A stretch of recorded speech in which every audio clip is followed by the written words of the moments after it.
quiser aproximar mais para pegar, viu?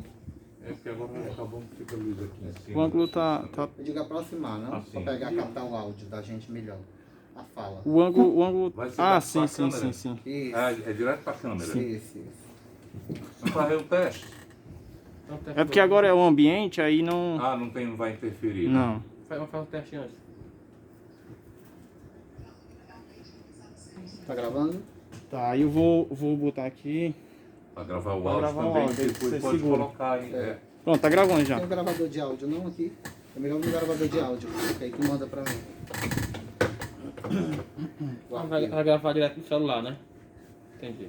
E aí você não tem Sim, sim. risco de perder. Se falhar ali, você põe o áudio daqui. Pronto. Ok?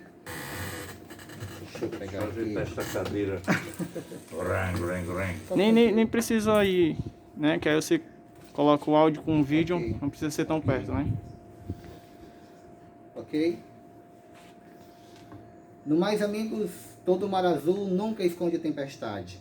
Ao meu lado hoje, o grande jornalista, um dos maiores comunicadores cearenses, minha maior referência na comunicação, que participa hoje do quadro Jogo Rápido.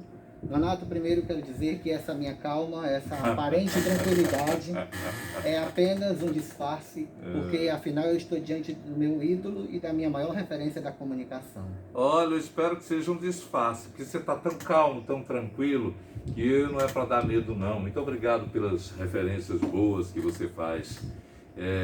Eu gosto de gente que, acima de tudo, vem nos provocar, e o seu Jogo Rápido parece que tem a ver com isso. Nonato, uma saudade. Ah, eu falaria do futuro, que a gente idealiza um futuro magnânimo e de repente a vida muda. Mas eu tenho saudade do tempo de infância, principalmente da minha querida Copiara. Qual a sua maior qualidade e o seu maior defeito? Eu tenho algumas qualidades, tenho muitos defeitos.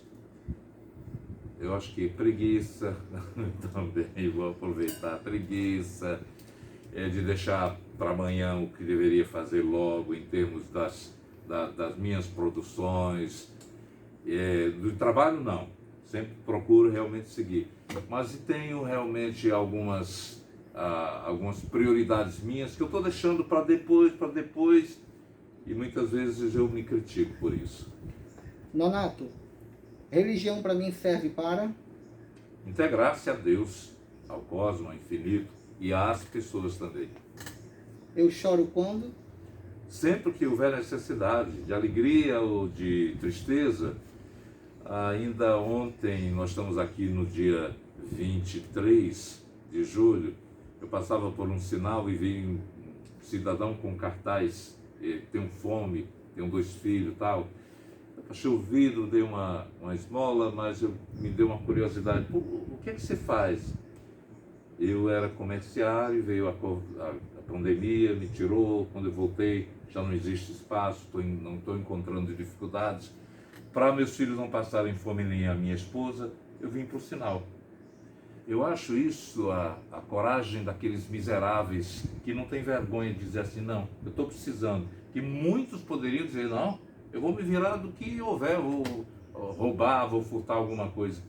Esse é um homem digno, é um brasileiro realmente que deixa a gente emocionado. Família é... Tudo. E que história é essa que você matou a rainha da Inglaterra? Eu sempre sou lembrado por isso.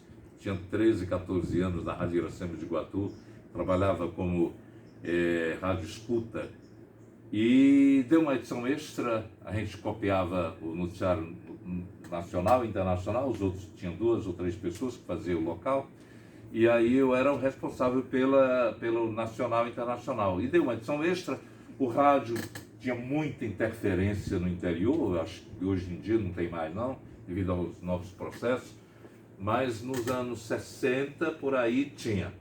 Então começou a dizer, em edição extraordinária, o Globo no ar. Faleceu esta manhã na Inglaterra, aí sumiu-se um chiado na Rainha Elizabeth, sumia de novo. Terminou a gravação, corri e chamei o locutor do horário que ia fazer o noticiário, Walter, rapaz, a Rainha Elizabeth morreu. Rapaz, ninguém ouviu falar nada por aqui, Está aqui, vamos ouvir. Ouvimos assim umas 10 vezes. E ele disse, a gente tem, será que a gente vai botar? Todo mundo está em primeira mão. Aquela história de furo, que muitas vezes é inapropriado para quem está cursando jornalismo.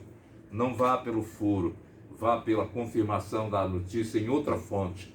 Não, confirmei, interessado em... Estava chegando também como estagiário à emissora. E aí nós demos, o telefone tocou na redação, eu atendi e era o dono, o doutor Lindon Stern. Quem foi o louco que deu essa informação aí? Eu não quis dizer que era... foi um rapazinho que estava por aqui, mas ele já saiu.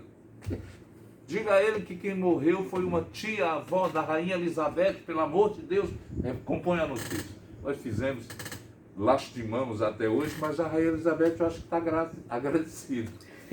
E até hoje, elas já morreram 4 papas, morreu o marido, morreu filhos, ela continuou de pé com quase 100 anos. Qual a sua maior paixão, rádio ou a TV? Rádio é transformador, o rádio realmente é inspirador. O rádio deu inspiração para a televisão com novelas, programas de humor, noticiário. Tudo que hoje tem a TV era do rádio. É do rádio, será do rádio. Nesse avanço da tecnologia do rádio, o que foi mais desafiador para você acompanhar todo esse avanço da tecnologia? Rapaz, o aprendizado, o reaprendizado para trabalhar com as novas técnicas. Isso é um desafio. E o desafio de todo santo dia você realmente renovar-se para estar atualizado. Ainda quero fazer? Muitas coisas. Se o tempo lhe deixar passar mais uns 20 anos na Terra, quero fazer um bocado de coisas. A minha pior ideia foi... A minha pior ideia, juro por Deus. A minha pior ideia, me lembrei agora, aos 16, 17 anos, aos 15 anos eu tinha uma ideia de querer ser trapezista. Fui a um circo, sempre conto essa história também, de querer ser trapezista voador. Aqueles que dão um salto, agarra lá no cara do trapézio e volta novamente para a base. Mas... quando fui 16 para 17, mudei, que precisava servir ao Exército, queria servir exatamente na Aeronáutica. Fui me apresentar e ainda tenho 11 graus e 7,5 aqui. Então, não passei na primeira prova, que era do exame de vista. Aí disse, pai, acabou meu sonho. Qual é o seu sonho? Ser aviador. Não, é louco. E eu voltei, já estava trabalhando aqui na Rádio Iracema, na Praça José de Alencar, faz tanto tempo.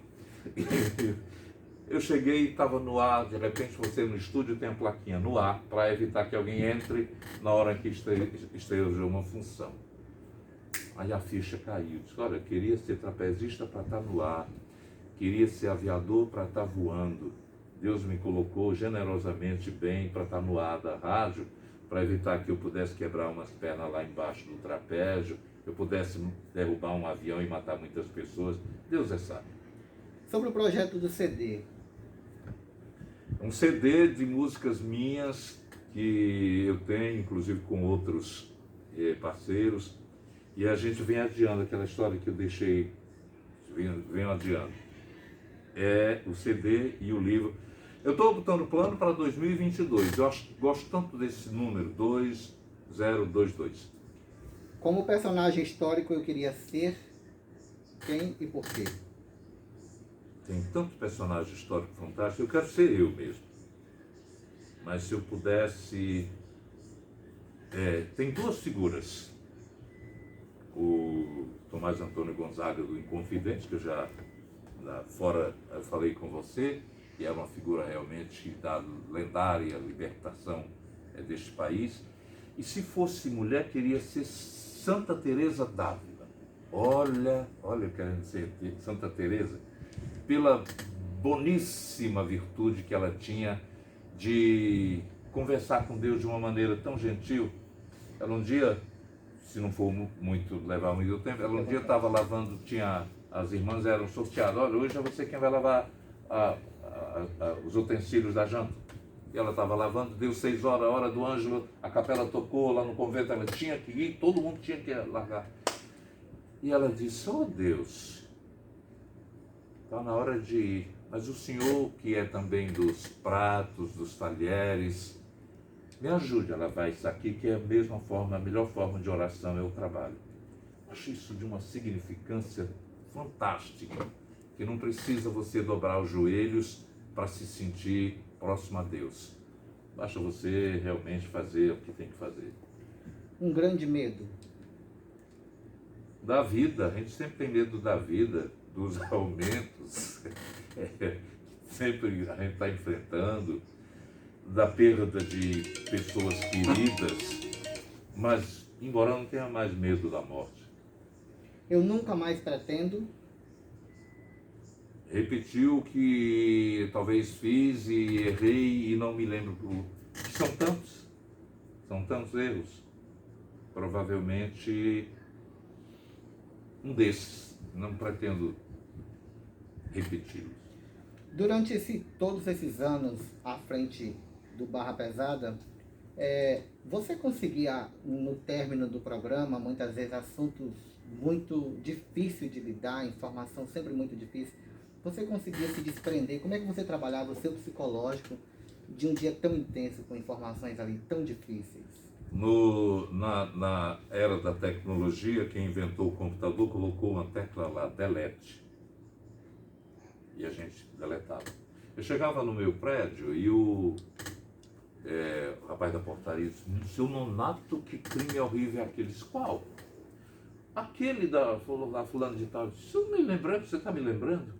O senhor não se lembra não? Disse: não, porque eu deleto tudo. Não é que eu esqueça. Alguém que cometeu uma grande tragédia, a gente guarda. Mas também eu não vou passar 24 horas também só remoendo notícias hard. Eu tenho um lado muito mais brando, que é esse que eu assumo quando saio de qualquer atividade que seja contrária. Nonato, eu percebo que durante as apresentações, nos programas, principalmente no Barra, ali abria até precedente para fazer comentários. E eu percebo que você sempre tinha um cuidado de não externar a sua opinião. Você dava a notícia. E como é que você avalia hoje, muitas vezes, um pequeno fato que chega, mas que ainda está sendo apurado, por aqueles que se aprofundam muito, fazem juízo de valores, sem se saber de fato os dois lados? Muito boa essa pergunta que você faz, porque muitas vezes a gente é impulsionado a dar um julgamento por conta das nossas idiosincrasias. Idiosincrasia é aquele, o nosso conhecimento. Ai, um cara fez isso, se eu fosse eu pegava e batia. Não é essa a função do jornalista. A função é de registrar sem adjetivar, sem dar nenhuma... Você pode comentar, diz, olha, um caso desses realmente é imperdoável, mas jamais de crucificar, demonizar, quem quer que seja. O mais terrível dos tiranos, eles têm direito a realmente a justiça, a procurar investigar, aí dá a pena, o juízo, fazer o juízo. Mas nós não podemos fazer isso, porque aquilo que a gente diz e aquilo que a gente faz volta para a gente. A lei de causa e efeito. Nonato, quem é a sua referência no rádio e na TV? Eu nunca esqueci de que na série Lima Verde é a figura que eu gosto muito. E ainda está na atividade. Eu estou com 72, ele está com 90, já imaginou? Nós dois, quase centenários. O mundo é muito bom para nós. Está permitindo que a gente continue ainda em atividade. Mas são tantas. Olha, você passou ainda há pouco nos corredores dessa emissora por uma jovem chamada Carla Moura. Essa jovem a gente não tem que você bota o olho e diz, essa menina aqui, essa pessoa aqui, vai longe. Que ela não vá ficar vaidosa se ela chegar a ouvir isso. Mas ela já tem a noção de que as coisas vão chegando a seu tempo. Tem muitos. São tantos amigos, colegas de trabalho que a gente acompanha. Tem muitos. Esses novos, principalmente o lado feminino que passou a tomar conta do rádio e da TV. Você pode olhar o que tem de repórter mulher, trabalhando e mostrando realmente talento. Kilvia Muniz, o nome da TV é Verdes Mares. É uma menina que tem um texto fabuloso. Gosto de elogiar para que aqueles que possam, a partir daí, verificar como é que essa pessoa está trabalhando. Eu também não sou dono da verdade, mas eu tenho meus quereres.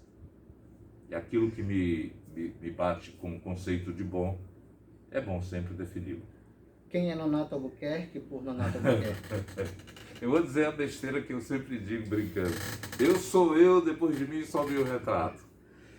Na verdade, eu sou uma pessoa tímida, embora não pareça, né? Que está mais se tremendo do que você, porque na verdade, quando a gente está diante de alguém que está perguntando, a gente sempre fica com receio. A gente entrevista os outros e acha que quando a pessoa fica tímida, a pessoa é mais tímida. Não. Quem entrevista e quem dá entrevista também se tremem. Os dois. Nonato, eu quero agradecer de todo o coração. Como disse no início dessa entrevista, essa aparente calma é apenas um disfarce. Estou muito emocionado. Quem acompanha meu trabalho desde o começo sabe da importância, do significado, da referência que você é para mim.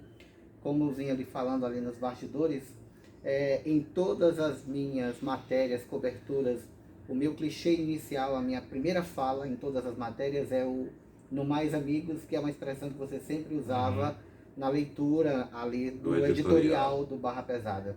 E a minha postura, o meu compromisso com a informação, de sempre prezar, apurando todos os fatos, ouvindo todos os lados e mantendo esse princípio ético, isso é espelhado pela sua trajetória. E hoje é um dia muito especial na minha vida, primeiro por lhe conhecer pessoalmente, Obrigado. a minha maior referência, e ter a grande oportunidade de entrevistar o meu ídolo, pode-se dizer assim. Muito obrigado.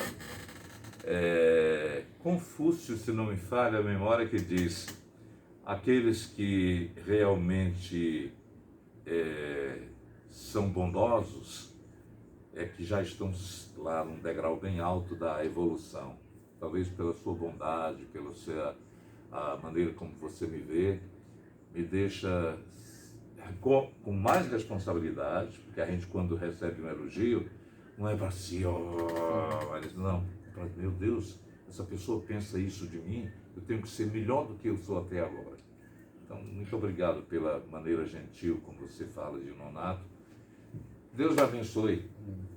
Só um ponto que eu não posso deixar de dizer: o amor que nasceu pela comunicação, na rua onde moro, a única casa que não tinha energia era a minha. Eu sempre tive uma infância muito difícil, muito humilde, e a única casa que não tinha energia era a minha. Então a gente tinha que assistir na casa do vizinho.